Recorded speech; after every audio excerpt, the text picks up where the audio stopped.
The most important thing is that you have a vision, that you have a goal.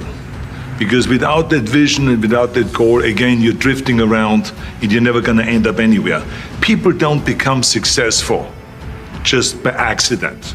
You know, I mean, maybe the guy that found gold in California and started the gold rush, but don't count on that. That's the one in a lifetime kind of a situation. So you got to really have a specific goal. And to me, to have that vision that I want to be Mr. Universe, that I want to be the greatest bodybuilder of all time, that was a great vision, and that specifically to look like Reg Park and to be up there on that stage and to lift the trophy overhead and to win the championship over and over and over again. So that was a great goal. You have to have a goal. Now, it doesn't have to be that specific goal, but it has to have some goal. This is why I always recommend to people, sit down, take your time, and start thinking about, why do you want to work out? What is your goal? And that can be as crazy as it is. It could be, I want to impress girls. If that's your goal, so be it, but it motivates you. It could be that you're emulating a certain, bodybuilder or a certain football player, a certain boxer, whatever it is. Have those pictures put all over the wall like I did when I was a kid. I put pictures of Reg Park and of Sonny Liston, of boxers and of Ali and of powerlifters and weightlifters all over my bedroom, wall.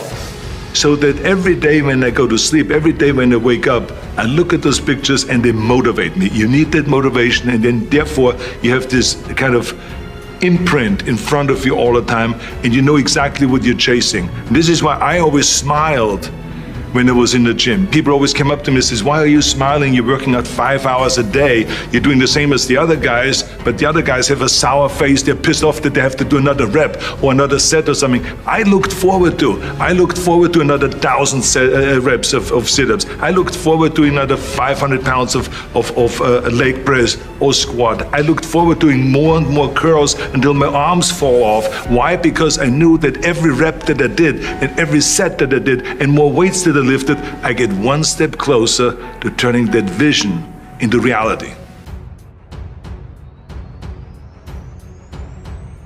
You have to think outside the box. That's what I believe. After all, what is the point of being on this earth if all you want to do is be liked by everyone and avoid trouble? The only way that I ever got any place was by breaking some of the rules. After all, I remember that after I was finished with my bodybuilding career, I wanted to get into acting and I wanted to be a star in films. You can imagine what the agents said when I went to meet all those agents. Everyone had the same line, that it can't be done. The rules are different here. Just look at your body. You have this huge, monstrous body, overly developed, that doesn't fit into the movies. But, I didn't listen to all this. These were their rules, not my rules. I was convinced I could do it. That if I worked as hard as I did in bodybuilding, 5 hours a day, and I started getting to work, I started taking acting classes, took English classes, took speech classes, dialogue classes, accent removal classes I even took. I broke through and I started getting the first parts in TV, Streets of San Francisco. Lucille Ball hired me. I made Pumping Iron, Stay Hungry, and then I got the big break in Conan the Barbarian. And there the director said, if we wouldn't have Schwarzenegger, we would have to build one. Now think about that. And then when I did Terminator, I'll be back. Became one of the most famous lines in a movie history, all because of my crazy accent.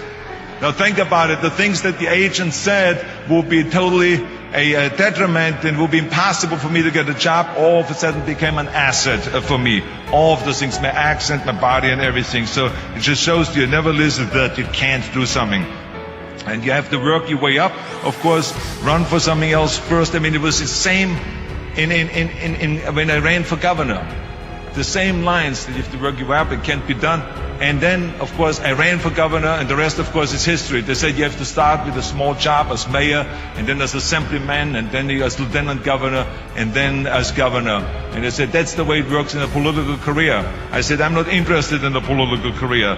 I want to be a public servant. I want to fix California's problems and bring people together and bring the parties together.